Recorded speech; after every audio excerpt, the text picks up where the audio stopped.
Hey, what's up, guys? Mr. Cruz here to give you guys notes on one-step equations. These are also sometimes called linear equations. It is just a fancy word that just means, you're only having to do one operation in order to solve it. All right, let's go ahead and get started. This stuff is actually really easy. All right, so the goal in a one-step equation is to get the variable to be all by itself. And this is for one-step, two-step, or multi-step. We're going to get into all those things later on.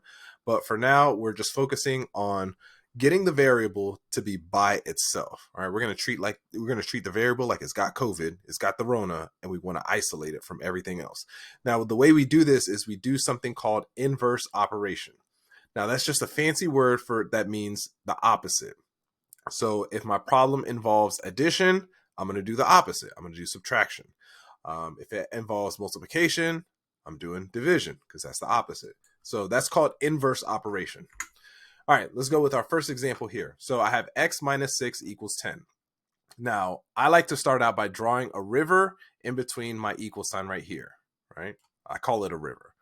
I draw my river, and then my variable, x, I'm going to box it up.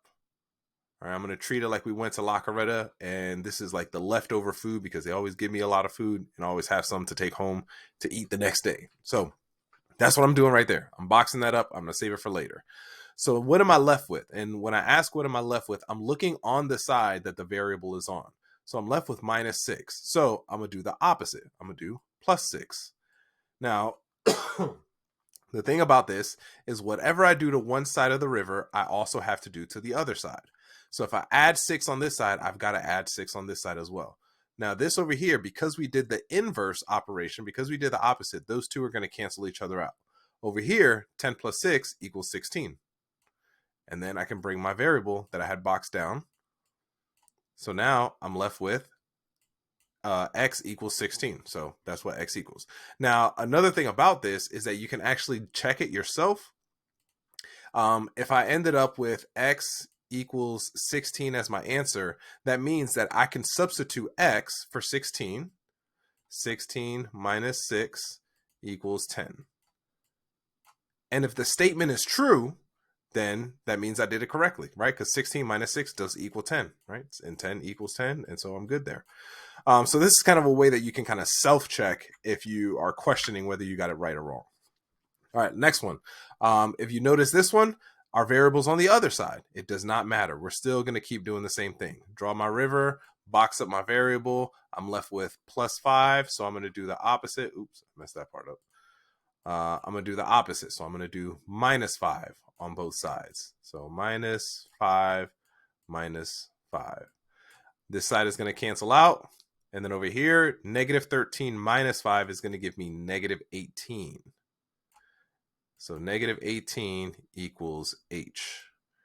And if I plug that back in, I would get the same thing. Negative 18 plus 5, that would give me h. Well, that would give me negative 18. All right, next one. So this one we have multiplication. So 6 times x, because remember, whenever we see a number in a variable attached like this, it means that they're being multiplied. So 6 times x equals 72. Draw my river, box up my variable, and because they're attached, that means that they're being multiplied. So I'm going to do the opposite. I'm going to divide this time. So 6 divided by 6. And then over here, 72 divided by 6. Now, I know that you guys are going to, like when you do this part here, if you put that in a calculator, you're going to get 1 as your answer. But just know that there is an invisible 1 in front of every single variable. We don't write it because we don't need to. But don't write, especially when you're solving these on like an IXL, don't write 1.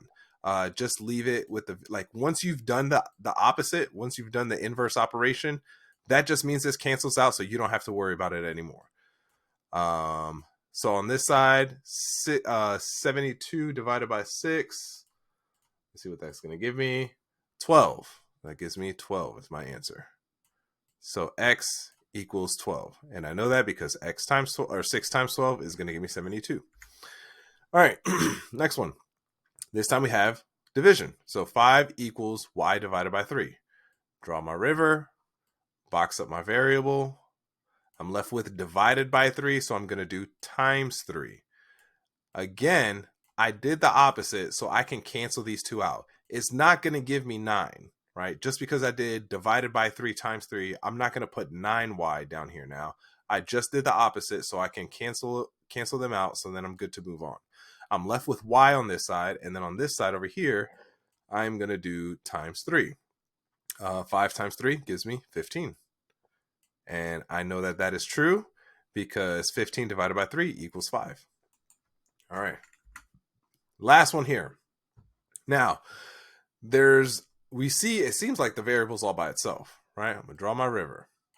But if it's negative k, there's an invisible number in front of it, and that number is 1. So in reality, it's negative 1k. So what I'm going to do is I'm going to do the opposite. And even though it's negative, I'm not going to do the opposite of a positive. I'm still going to keep the same because all I'm worried about is the operation. I don't care about the integer in and of itself. I care more so about the operation. So I'm going to do divided by negative 1 on both sides. So this is going to cancel these two out over here.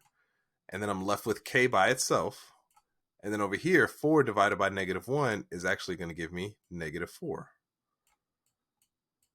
And then k equals negative 4. So there you guys go.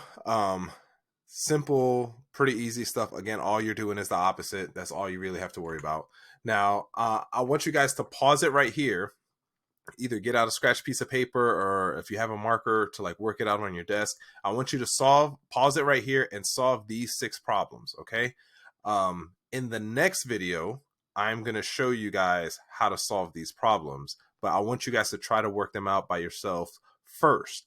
Also, don't forget to look at the slides, because I'm going to give you guys the slides to these notes. I'm going to give you guys the slides to these notes, and here are the answers. Now, the answers are mixed up. So if you get an answer while you're working these out that is not one of these right here, then that means you did it wrong. So try it out. Check your answers here on this slide right here. And then in the next video, I'll show you guys how to solve them. All right. Peace out.